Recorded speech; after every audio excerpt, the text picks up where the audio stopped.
नमस्ते बच्चों, my self Jaiswal sir. हम पढ़ रहे हैं class 10 science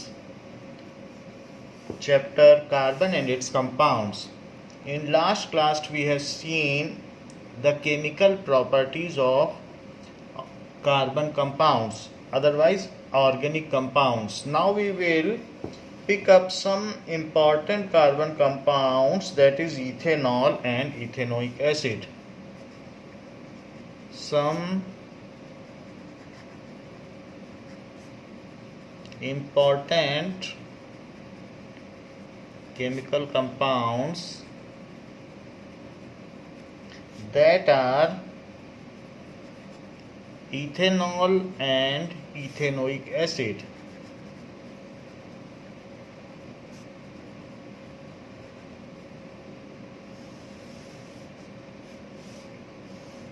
So first we will see what are the important compounds. A large number of carbon compounds are useful for us. However, in this category, ethanol and ethanoic acid are having immense importance in industry. So let us see what is ethanol, how it is manufactured, and what are the other aspects of it. So ethanol.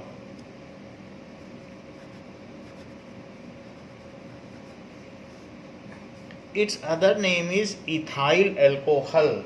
इसका दूसरा नाम है nick name और chemist name है ethyl alcohol, and the chemical formula is C2H5OH. This is its molecular formula, and we can also draw its structural formula. It contains functional group alcohol. So ethanol has alcohol as its functional group,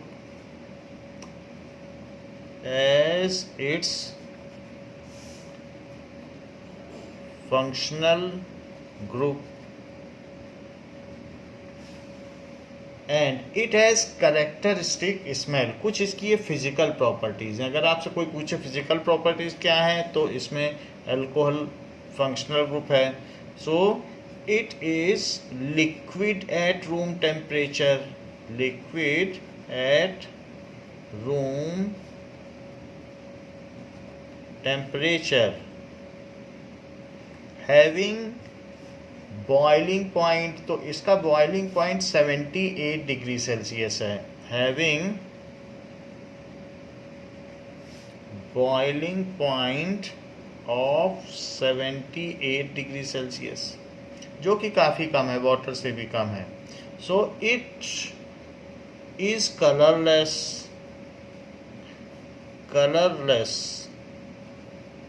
having characteristic smell. इसमें कोई colour नहीं होता, ये beverage है, लोग इसको पीते भी हैं. सो इसकी कैरेक्टरिस्टिक स्मेल होती है और कोई कलर नहीं होता. हैविंग कैरेक्टरिस्टिक स्मेल यानी ख़ास तरीके की स्मेल है, ना पंजेंट है और ना प्लीजेंट है. सो ये चीज़ है.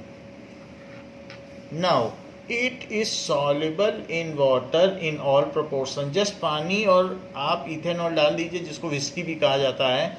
सो वो ऑल प्रोपोर्शन में मिक्स हो जाएगी.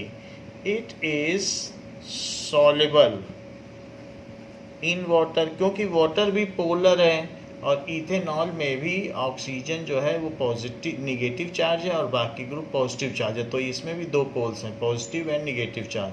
तो लाइक डिजॉल्व्स लाइक, जो एक जैसी चीज़ें होती हैं वो आपस में मिल जाती हैं. तो इस बेसिस पर, इस प्रिंसिपल पर ये वाटर में मिल जाता है. It is soluble in water in all proportion. So ये वाटर में हर प्रपोर्शन में सॉल्युबल है.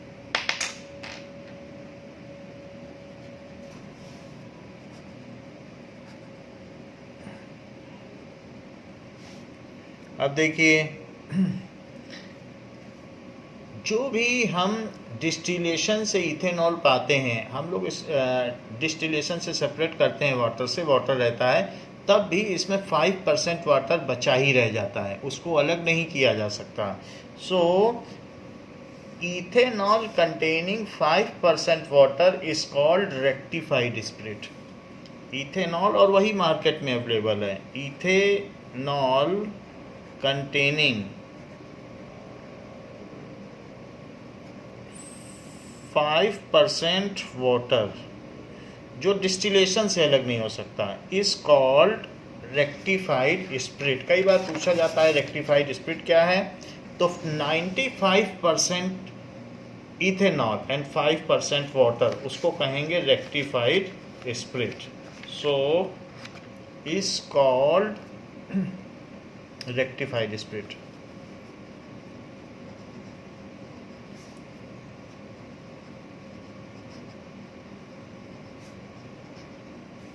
Now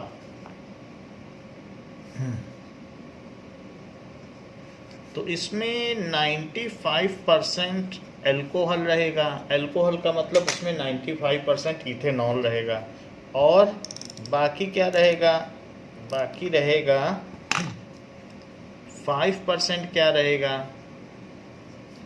plus 5% water. तो mixture of 95% ethanol and 5% water. इस 5% वाटर को रिमूव करना बहुत महंगा पड़ता है।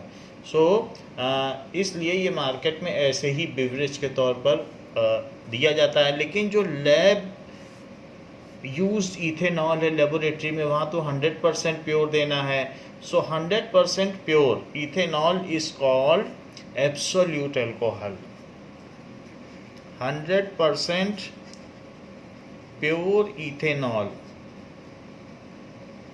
is called absolute alcohol। ये लैब के काम में आता है। It is a neutral compound, slightly basic है फिर भी न्यूट्रल कह सकते हैं। इट इज़ अ न्यूट्रल, मतलब आप 7.3 इसका pH है, तो 7 पॉइंट है इसलिए न्यूट्रल कहा जा सकता है। कंपाउंड। जबकि इसमें it has no effect on litmus paper. तो जब बहुत ज़्यादा बेसिक होता है या बहुत ज़्यादा एसिडिक कोई चीज़ होती तो ही लिटमस पेपर उस पर असर डालता है, और अगर वाटर के आसपास है तो न्यूट्रल है, तो फिर लिटमस पेपर उस पर फ़र्क नहीं डाल सकता है। तो ये ना तो ब्लू लिटमस को रेड करता है और ना रेड लिटमस को ब्लू करता है, और इसका जो पीएच है वो हमारी बॉडी के पीएच से मिलता जुलता है। जैसे हमारी बॉडी का 7.3 पीएच होता है, तो इसका भी स्लाइटली बेसिक पीएच होता है। फिर भी इसे न्यूट्रल कहा गया है क्योंकि ये लिटमस पेपर को, it does not change the colour of any litmus paper, as it does not change the colour of litmus paper. जैसा भी लिटमस पेपर डालो वो वैसा ही बना रहता है। कलर ऑफ, ऐसा तो वाटर में होता है, तो ये न्यूट्रल है। Any litmus paper, so it does not contains any H+ ions, though its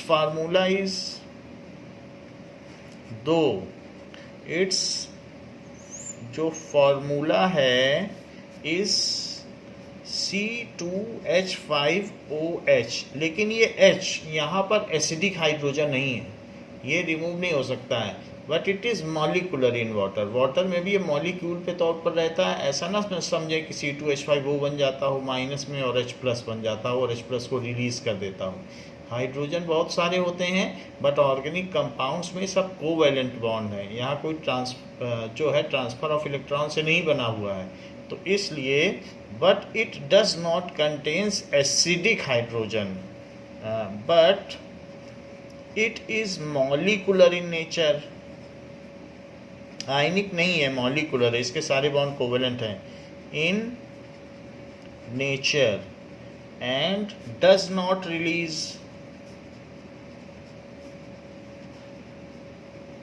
H+ ion in water, तो ये वाटर में H+ आयन भी नहीं रिलीज करता है। जब ऐसा करेगा ही नहीं तो ये इलेक्ट्रिसिटी को कंडक्ट नहीं कर सकता।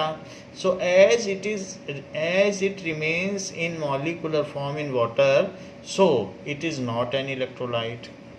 It is not an electrolyte.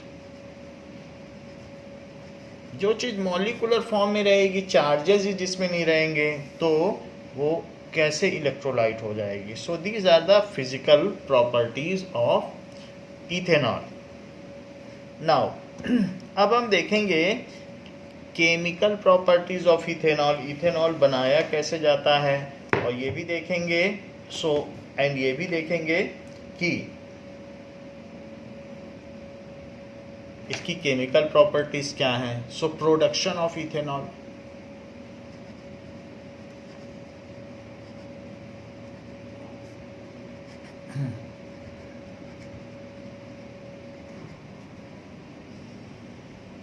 ये सिंथेसिस ऑफ इथेनॉल, जैसे कि ये इथेनॉल एक कलरलेस लिक्विड है। सो ये देखिए, ये इसमें इथेनॉल लिया गया है, इसमें कोई कलर नहीं है, तो इथेनॉल सो कलरलेस। एंड अगर ये बर्न करेगा तो ये इस तरीके से इथेनॉल से आप इस तरीके से ये फ्लेम देता है। तो हम इसे कैसे बनाते हैं इंडस्ट्रियल लेवल पर, क्योंकि प्राइम इम्पोर्टेंस का ऑर्गेनिक कंपाउंड है। तो जो केन शुगर के फार्म्स हैं, खेत होते हैं गन्ने के खेत, तो केन शुगर का सैप निकाल लो, सैप उसका जूस निकाल लो। जूस निकालने के बाद उसमें थोड़ा सा सल्फ्यूरिक एसिड डाल दो, तो उसका जो कंसनट्रेटेड जूस है उसमें सल्फ्यूरिक एसिड डाल दो और क्रिस्टलाइज कर दो, तो उसमें शुगर के क्रिस्टल्स बन जाएंगे। जैसे कॉपर सल्फेट का हम लोग क्रिस्टल डेवलप करते हैं, तो पहले आप इसका जूस निकाल लो, जूस निकालने में थोड़ा सा सल्फ्यूरिक एसिड डाल दो, फिर क्रिस्टलाइजेशन कर दो, तो उसके वाइट कलर के क्रिस्टल बन जाएंगे। लेकिन क्रिस्टल जब शुगर निकल जाती है तो उसके बाद जो पीछे केन शुगर बचता है उसमें भी 30% शुगर रह जाती है, उसको मोलेसेस कहते हैं। तो ये मोलेसेस है, यानी कि इससे शुगर के क्रिस्टलाइजेशन के बाद भी ये जो बच गया, जैसे हम कॉपर सल्फेट के क्रिस्टल बनाते हैं तो पीछे ब्लू कलर का सलूशन फिर भी बच जाता है, तो उस ब्लू कलर उसी तरीके से इसके क्रिस्टलाइजेशन में भी, केन शुगर के क्रिस्टलाइजेशन में, whatever solution is left behind या remain uncrystallized, that is called molasses, और उसमें 30% शुगर रहती है। अब इसमें हम कुछ ऐसे बैक्टीरिया डाल देंगे इसका फर्मेंटेशन कर देंगे। बैक्टीरिया डाल के इसको बिल्कुल सील पैक कर देंगे, एयर न मिले। तो अब ये अंदर ही अंदर इसका जो है एनएरोबिक डिकम्पोजिशन हो जाएगा। तो इसका जब ये डिकम्पोज हो जाएगा तो अब ये जो 30% इसमें शुगर बची हुई है मोलेसेस से, उसके फर्मेंटेशन से इथेनॉल बन सकता है। इथेनॉल जो बनता है, अगर हम इसको पेट्रोल में ऐड कर दें, then it is used as a fuel. बहुत सारे ऑटोमोबाइल्स हैं जैसे अमेरिका में भी, तो वहाँ पर इसको एक फिक्स्ड प्रपोर्शन में पेट्रोल में डालकर स्मूथ रनिंग की जाती है। जो भी वहाँ बाइक्स हैं, कार्स हैं, तो इथेनॉल मिक्स किया जाता है। फार्म प्रोडक्ट है और ये फ्यूल की तरह इसको इस्तेमाल किया जा सकता है। सो let us see the production of ethanol. Ethanol is produced at large scale. So it is produced at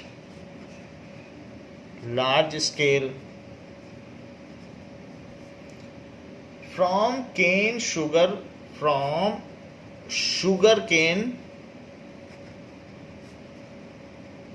crop. So after crystallization of sugarcane juice, अगर हम crystallization कर दें, so after crystallization of sugarcane juice,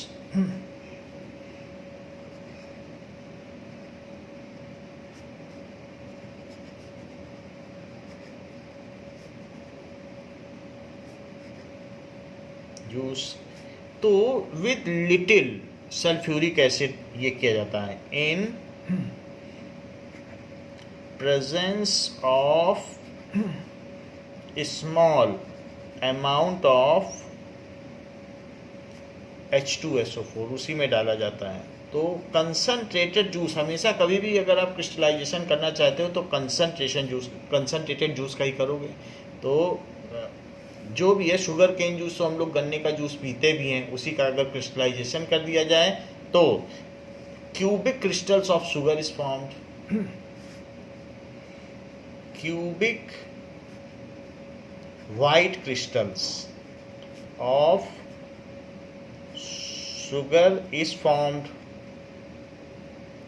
and whatever black juice is left behind, and whatever is black colored, कुछ ना कुछ बचेगा ही, colored juice is left behind is called molasses, उसको molasses कहेंगे। सो ब्लैक कलर का है या थिक, ये ब्राउन कलर्ड का भी होता है, तो ब्लैक ब्राउन लिक्विड होता है, इज कॉल्ड, ब्राउन लिख लें आप, ब्लैक ब्राउन, तो is called molasses. And molasses मिल जाएगा।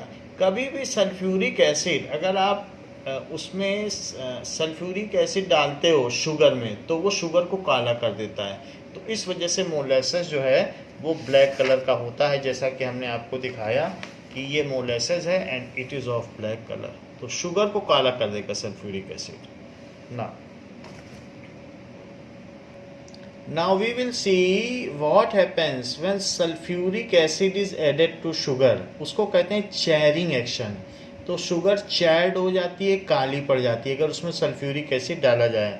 तो यहाँ ये बात दिखाई जा रही है कि अगर कंसनट्रेटेड सल्फ्यूरिक एसिड है और शुगर आपने ले ली तो इन दोनों को मिक्स करने से क्या होता है, late us see it. Sugar, but I don't think it matters what kind of sugar. And couple of juice, you know. Let's get to it. First, we're gonna put powder sugar. Then we're going to put sulfuric acid in there. So, You see the reaction already. sugar and concentrated sulfuric acid is added. Mix it up.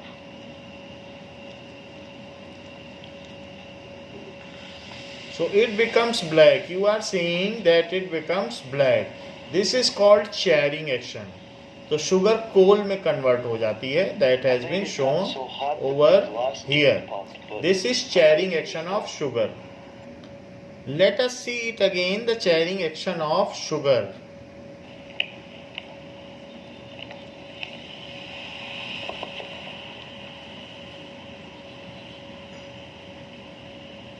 That's a big one right here.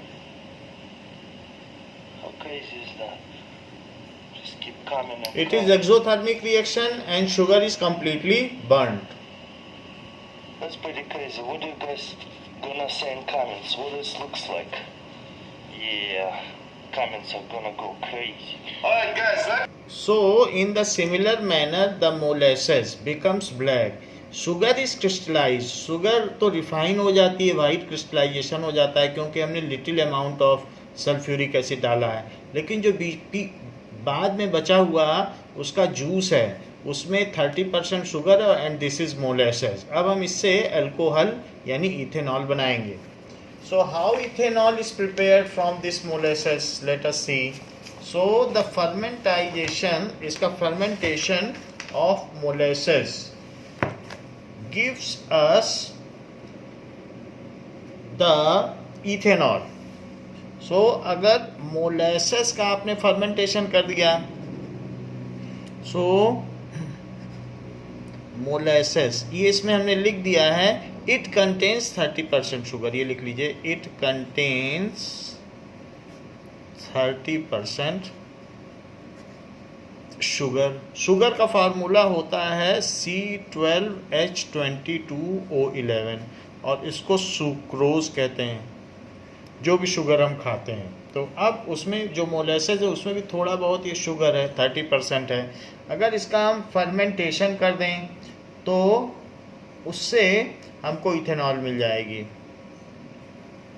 सो वो enzyme भी इसी तरीके का जो enzyme है उसी से हम करते हैं। सो दैट इज, उस एंजाइम का नाम है या बैक्टीरिया का नाम है फर्मेंटेज। उसी के जो प्रोसेस है उसी के बेसिस पर अब फर्मेंटेज के नाम पे इसका नाम रखा गया है फर्मेंटेशन, यानी किण्वन। सो फर्मेंटेशन, सो बैक्टीरिया से अगर हम इसका एनारोबिक ऑक्सीडेशन करवा दें तो दिस इज किण्वन। कीड़े लग जाते हैं ना जिस चीज़ में, तो फिर उसमें स्मेल आने लगती है। जैसे आप देखते हो फ्रूट्स में स्मेल आती है बहुत पंजेंट। अगर अंगूर रॉटन हो जाता है, ग्रेप्स, तो उसमें इथेनॉल की स्मेल आती है। सो इससे हमको इथेनॉल मिल जाएगा, that is C2H5OH। So fermentation of molasses by fermentase enzymes yields us ethanol.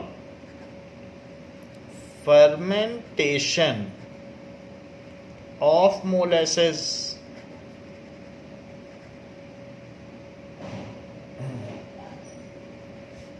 by fermentase enzyme yields us ethanol. Ethanol. तो ये एंजाइम कौन छोड़ता है? ये बैक्टीरिया है, उन्हीं के माउथ से सीरम जो सेक्रीट होता है उसी में एंजाइम होता है। तो वो अपना एनर्जी ले लेते हैं, उससे उनका भी काम चल जाता है और हमको इथेनॉल मिल जाती है, यील्ड्स अस इथेनॉल। बैक्टीरिया क्यों काम करेंगे इसमें? क्योंकि उनको एनर्जी चाहिए, तो उन्होंने एंजाइम सेक्रीट किया, फिर इससे जो एनर्जी निकली, फिर उन्होंने इसी को तो एनारोबिक रेस्पिरेशन कहते हैं, उसी से उनको एनर्जी मिलती है। सो इथेनॉल, जिसमें 2 ATP एनर्जी पर मॉलिक्यूल मिल जाती है। तो यहाँ पर हमने देख लिया कि ये किस तरीके से इंडस्ट्रियल बेसिस पर बनाया जाता है। Ethanol alone can be used as a fuel for car. तो कार में इसको यूज़ किया जा सकता है, और it can be used by mixing with petrol. Ethanol alone can be used as fuel in cars, or it can be used by mixing it with petrol. It can be used by mixing it with petrol. तो ये smooth burning देती है, तो किसी भी तरीके से करें, जबकि केरोसिन ऑयल मिलाकर करेंगे तो इंजन खराब हो जाएगा गाड़ी का। Now there are some properties which this compound shows. So what are those chemical properties? Let us see reactions of ethanol, otherwise the chemical properties of ethanol. Reactions of ethanol.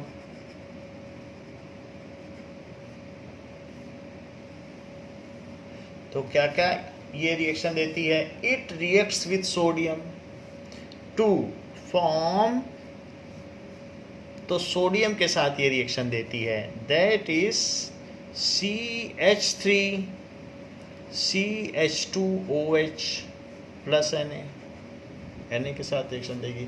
तो ये displacement reaction है, इसमें अगर ये reaction होगी तो it will be A displacement reaction sodium के साथ। H हट जाएगा, सोडियम तो हमेशा ऊपर है एक्टिविटी सीरीज में, तो H को हटा ही देगा और ख़ुद अपना कंपाउंड बना लेगा। बट वो कंपाउंड मॉलिकुलर नहीं होगा, वो कंपाउंड आयनिक होगा। तो वो इस बेसिस पर बनेगा कि सोडियम अपना एक इलेक्ट्रॉन देगा और ऑक्सीजन ले लेगा, तो ये एक आयनिक कंपाउंड होगा। और NaH को हटा देगा। H जो हटेगा तो किस तरीके से हटेगा? Na अपना एक इलेक्ट्रॉन इसको दे देगा, कहेगा तुम मेरा एक इलेक्ट्रॉन लो और H+ बन के निकले हो। अगर निकलेगा तो ये H+ बन के निकलेगा, ऑक्सीजन इसको इसका इलेक्ट्रॉन लेके जाने नहीं देगा। तो H+ बन के निकलेगा, लेकिन ये अपना इलेक्ट्रॉन दे देगा, कहेगा लो H एटम बन के निकलो और किसी दूसरे H एटम से, क्योंकि ये 2 होंगे, तो 2 होंगे तो दूसरे H एटम से कंबाइन करके तुम H2 बन जाओ और हवा में एस्केप कर जाओ।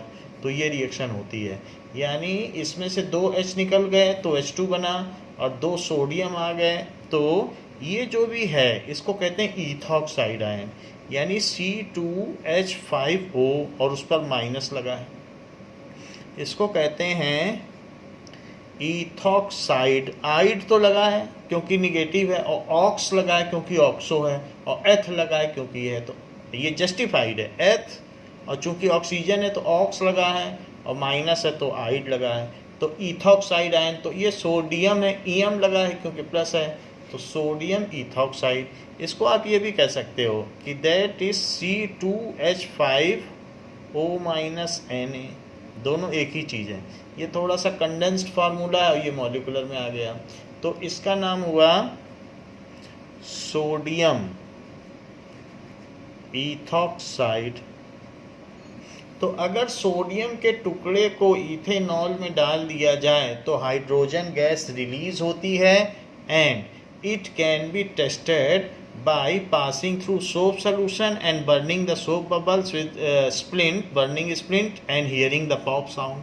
तो अगर ये ऐसे आप रिएक्शन करा दें किसी टेस्ट ट्यूब में, और टेस्ट ट्यूब में आप थोड़ा सा अल्कोहल ले लें, आसान है, और सोडियम का टुकड़ा तो आप जानते हैं इरेजर की तरह होता है, तो सोडियम का टुकड़ा डाल दें और इसको किसी स्टैंड में लगा दें, तो स्टैंड में इसको आप टेस्ट ट्यूब स्टैंड में लगा दें, और जो भी इसमें से निकल रहा है उसको आप सोप सोल्यूशन में डाल दें। तो सोप सोल्यूशन में जो भी हाइड्रोजन लाइटर है, तो हाइड्रोजन एयर में उठेगी तो बबल बन के निकलेगी, सोप बबल। तो वो जो भी बबल बनकर निकलती है उसको आप किसी बर्निंग स्प्लिंट से आप इसको कंबशन करा दें, बस्ट करा दें, तो यहाँ पॉप साउंड आएगा। तो इससे पता चल जाएगा कि ये तो सोडियम है, और ये जो सॉल्यूशन इसके ऊपर है, सॉल्यूशन यानी कंपाउंड जो है लिक्विड कंपाउंड, तो ये है C2H5OH। तो ये कंपाउंड हो गया और ये है, तो इन दोनों के बीच में रिएक्शन होती है और ये चीज़ बन जाती है। So ethanol reacts with sodium to form ethoxide and liberate hydrogen gas. ये सोप सॉल्यूशन है, सोप सॉल्यूशन, और ये H2 गैस है। सो इथेनॉल रिएक्ट्स विद, पहली इसकी property, ethanol reacts with sodium metal to, क्या करेगी, to produce sodium ethoxide. So to produce sodium ethoxide and hydrogen gas. तो इस तरीके से ये रिएक्ट करती है। अब जरा देखें,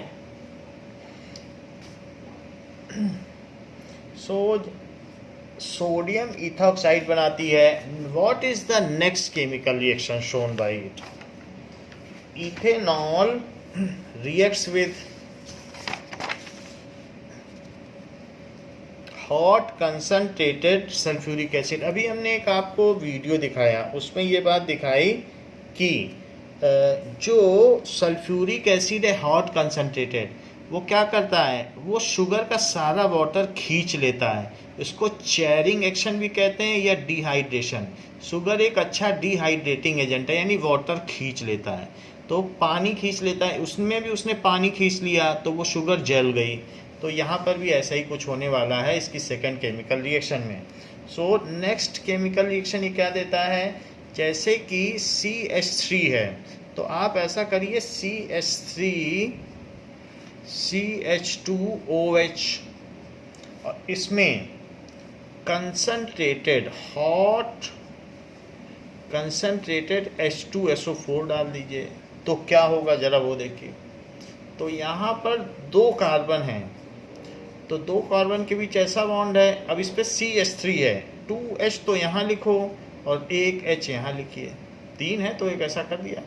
अब इसमें 2H है, इधर भी 2H लिख दो और एक OH यहाँ लिख दो। और ये जो H2SO4 है ये डिहाइड्रेटिंग एजेंट है। डिहाइड्रेटिंग एजेंट का क्या मतलब? निर्जलीकारक, जो जल को निकाल दे। Dehydrating agent. तो अगर ये डिहाइड्रेटिंग एजेंट है तो ये वाटर को निकाल देगा, तो ये वाटर को निकाल भी लेता है।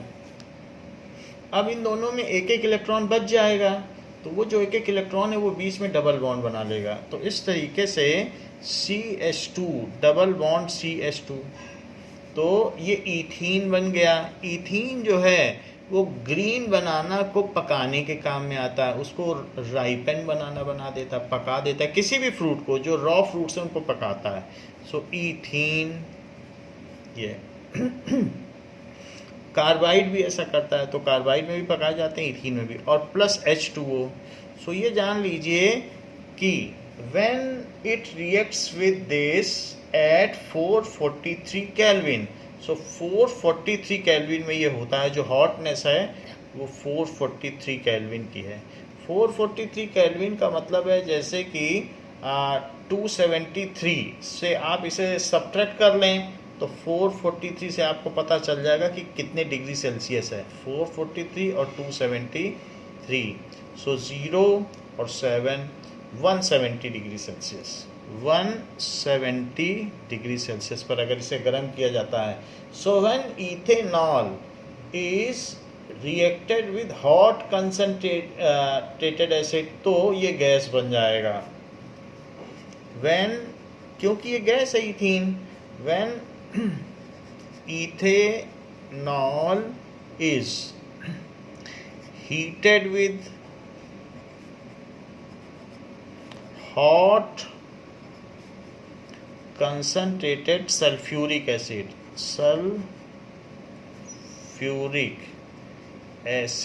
at 170 डिग्री सेल्सियस या 443 केल्विन, जो याद रखना चाहें, then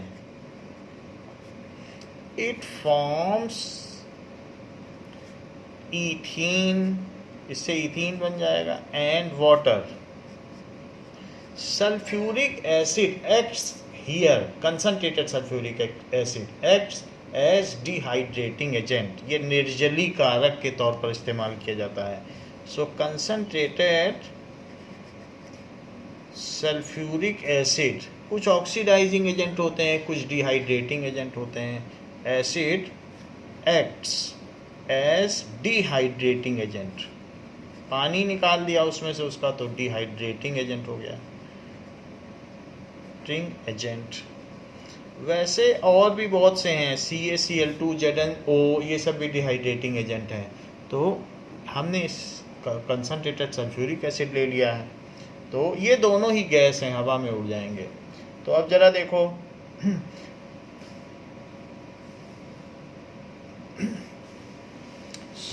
नाउ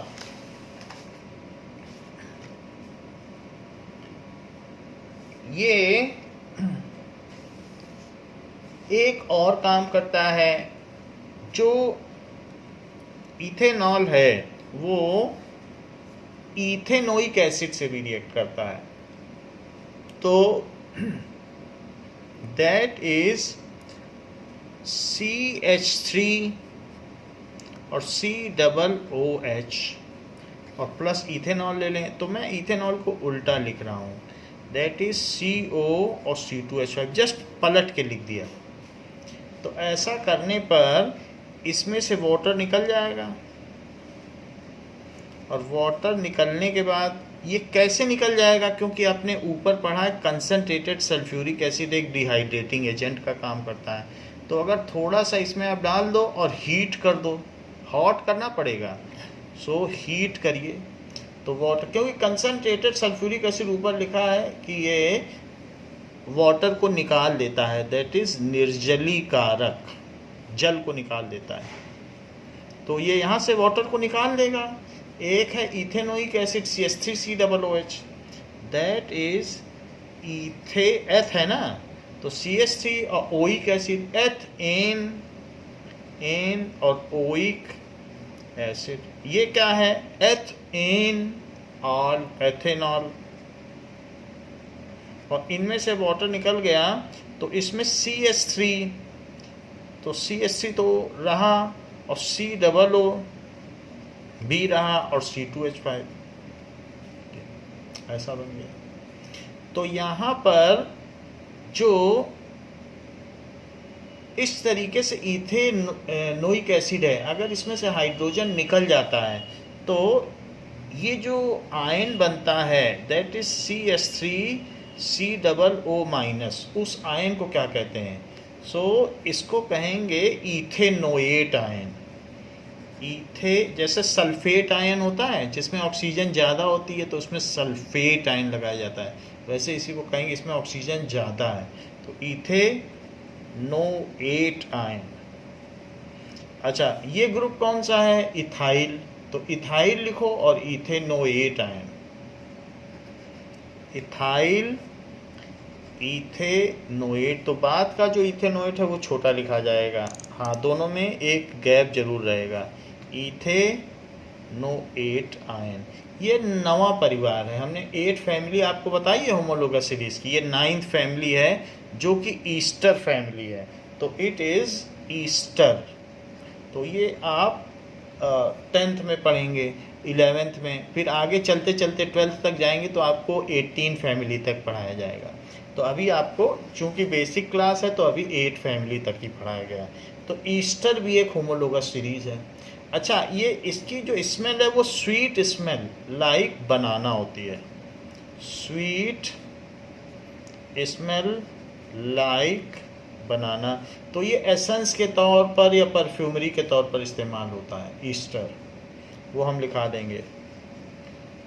हमने इस रिएक्शन में क्या देखा? when ethanol and ethanoic acid, when alcohol and carboxylic acid reacts in presence of hot concentrated sulfuric acid, then water is removed। तो इसमें क्या होता है? then formation of ester takes place with removal of water। आप कहेंगे भाई इसका formula क्या है, इसका स्ट्रक्चरल फार्मूला क्या है? तो जो CH3 है तो CH3 लिख लें और इस जो दूसरे C पर डबल बॉन्ड O लगा दें, क्योंकि आपको ये जो COOH ग्रुप के बारे में अच्छे से पता है। और फिर HO और फिर C2H5 है, C2H5 को तो ऐसे ही लिख लें, इसका तो कुछ होना नहीं है। तो यहाँ से वाटर निकल गया और इसको किसने निकाला? ये जो ऊपर वाला है ये बिल्कुल वही लिख लें। अब क्या चीज़ बन जाएगी? CH3 बन गया और ये C डबल बॉन्ड O और ये C2H5। ये हो गया इथाइल, क्योंकि एक अच्छा लिया तो इथाइल हो गया। और इसके बारे में तो हमने बता ही दिया, इथेनोएट आयन, जैसे सल्फेट आयन होता है ज़्यादा ऑक्सीजन होते हैं तो 8 लगाया जाता है, तो इथाइल इथेनोएट बन गया। ये इस चैप्टर की मोस्ट इम्पॉर्टेंट रिएक्शन है और इसको घुमा घुमा के 5 नंबर तक भी पूछा जा सकता है, मैक्सिमम मार्क्स के लिए आती है। इथाइल इथेनोएट व्हेन एल्कोहल, ये क्या है बताओ? एल्कोहल है, एल्कोहल की कैटेगरी का सेकंड मेंबर है ना, सेकंड मेंबर, पहला मीथेनॉल फिर दूसरा ethanol.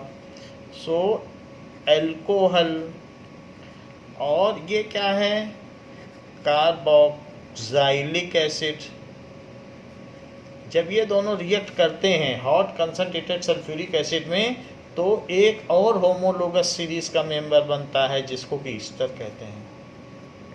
When alcohol reacts with या मिक्स्ड विद, रिएक्ट्स भी लिख सकते हो या mixed with carboxylic acid in presence of hot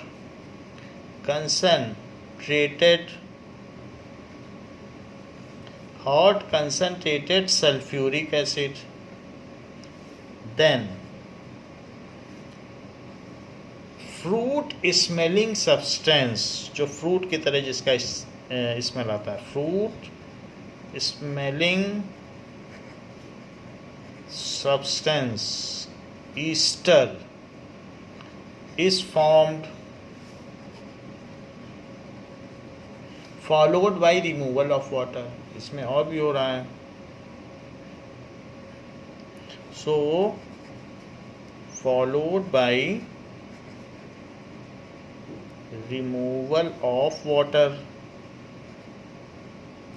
This process is called,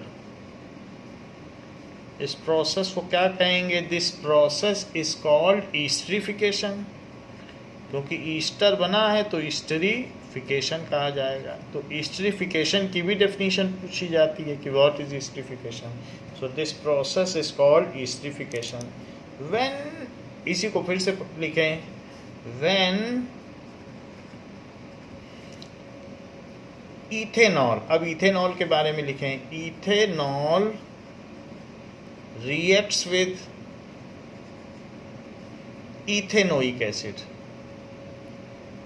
ethanoic acid in presence of hot sulfuric acid, then ethyl ethanoate is formed, ethanoate जो कि एक Easter है, Easter is formed along with water.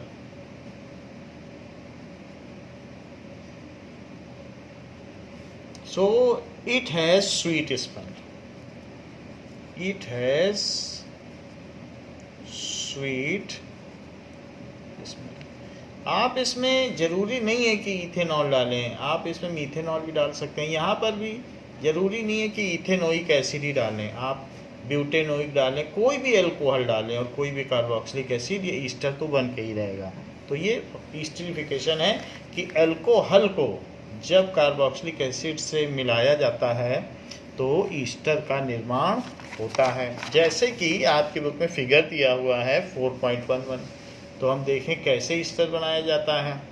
तो उसके लिए आपको क्या करना है कि एक बीकर में डायरेक्ट हीट नहीं करना है, तो वाटर डाल लें और वाटर में एक टेस्ट ट्यूब डाल लें। टेस्ट ट्यूब में, और यहाँ पर ये वाटर है, सो वाटर से इसको, इसमें वाटर भरा हुआ है और इसके अंदर दूसरा लिक्विड भरा हुआ है। वो कौन सा लिक्विड है? दो चीज़ें हैं। So ethanol plus ethanoic acid plus hot concentrated H2SO4, ये सारी चीज़ें इसमें मिलाई गई। अच्छा, फिर इसके ऊपर इसे आप क्या करें, वायर गेज पर रख दें और वायर गेज पर रखने के बाद ट्राईपॉड स्टैंड पर रख दें और किसी भी बुनसन बर्नर या जो भी आपके लैब में बर्नर है उसमें इसको रख दें। तो ऐसा करने से ट्राईपॉड स्टैंड पे भी आपने रख दिया और ये वायर गेज है। तो यहाँ पर क्या होगा, इसको ऐसे इनडायरेक्टली जब आप हीट करेंगे तो इससे ईस्टर बन जाएगा। So it is the formation of Easter, formation of Easter. तो हमने देख लिया कि इथेनॉल से ईस्टर कैसे बनाया जा सकता है। इथेनॉल क्या काम करता है? सोडियम से रिएक्ट करता है। इथेनॉल क्या करता है? अगर hot, so we have seen that ethanol sodium से रिएक्ट करता है। पहले तो सोडियम इथॉक्साइड बनाता है, सेकेंड रिएक्शन में ये डिहाइड्रेटिंग एजेंट सल्फ्यूरिक एसिड से रिएक्ट करके इथीन बनाता है और इसकी थर्ड केमिकल प्रॉपर्टी क्या है कि ये ईस्टर का फॉर्मेशन करता है। तो इसकी ये 3 केमिकल प्रॉपर्टीज़ हैं। इस क्लास के लिए बच्चों इतना ही। इसके आगे हम नेक्स्ट क्लास में इथेनॉल के और फीचर्स के बारे में देखेंगे। थैंक यू बच्चों।